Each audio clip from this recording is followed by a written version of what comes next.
vous avez déjà trois mots qui ont des significations. Par exemple, Aleph, c'est pas A, comme en français ou en latin. Vous avez déjà le A, le L et le F. Et le Aleph, si vous voulez, vous avez chaque lettre hébraïque, dès que vous la mettez en mouvement, représente des symboles, que ce soit des symboles qui peuvent, d'une certaine mesure, vous renvoyer à la réflexion par rapport à cette lettre-là. Et c'est ce qui permet, moi ce qui me plaît, qui me séduit dans la lettre hébraïque, c'est que c'est une lettre, c'est un alphabet qui est toujours en mouvement. Voilà.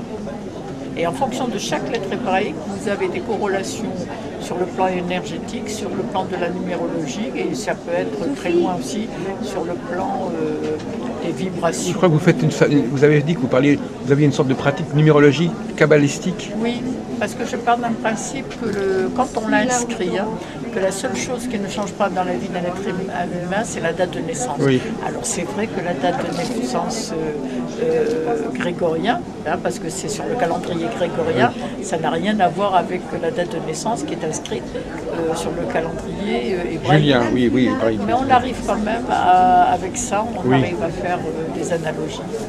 Et à partir de là, c'est un calcul qui m'est personnel, et puis à partir de là, ça me permet de penser qu'il y a en chaque être humain des énergies qu'il faut exploiter, et on voit si on est dans ces énergies-là ou pas.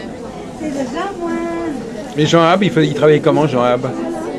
Jean Ab, il était parti sur un principe. En quoi vous n'étiez pas d'accord d'ailleurs? Parce que c'est parti sur l'idée de Sarah. Sarah et Sarai. Oui. Quand il avait fait le calcul de Sarah et Sarai, ils n'étaient pas d'accord sur le contenu. Voilà. Mais c'est quelqu'un qui a eu énormément, lui il a fait sur le plan christique. C'est vrai que moi j'avais une écoute qui était plus judaïque, et bon, ce qui l'empêchait, c'était légitime, mais je ne pouvais pas accepter quelque chose qui n'était pas dans mes corps d'état.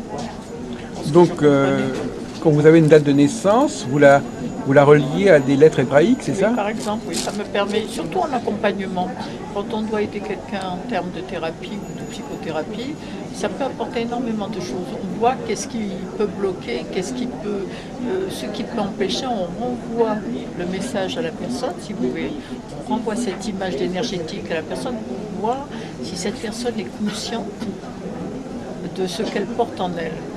Ce qu'elle peut faire avec ça. Vous connaissez les travaux de Ravatin sur les ondes de forme? Il paraît que je connais les ondes de forme par Ravatin. Il paraît que les lettres ont aussi des vibrations. Je sais pas. Les lettres ont des vibrations. On vous dit même dans un milieu très érudit et très spirituel et très des sages, on ne peut pas prononcer n'importe quelle lettre. Et on vous dit même dans la Kabbale, quand on est vraiment en Kabbalah, moi ce qui n'est pas mon cas, parce que le symbolisme de la lettre hébraïque m'intéresse avec la Gematria, mais avec un son pour tuer quelqu'un. Ou alors lui faire péter les tympans. Ah oui. C'est intéressant quand on lit le livre du golem. Vous connaissez un monsieur qui est très kabbaliste sur les bords, monsieur Kechtel? Non. Itamar Kechtel. Il est à Paris. Non, si vous voulez, pour c'est Paris. Ce qui a fait, pour moi, c'est un manque énorme parce que j'habite une région qui n'a rien à voir avec le judaïsme, rien, j'ai pas cet accès-là et j'ai décidé d'arrêter parce qu'à l'époque, par contre, il y avait une école qui était intéressante, je ne sais pas si elle existe toujours, c'est l'école Alpha à Paris. Alors, ce qui était intéressant, c'était Watteau d'ailleurs, qui enseignait, si vous voulez, tout ce qui était le côté religieux, et il y avait Meyer qui était lui un psychologue ou un psychiatre, et il faisait comme ça des comparaisons.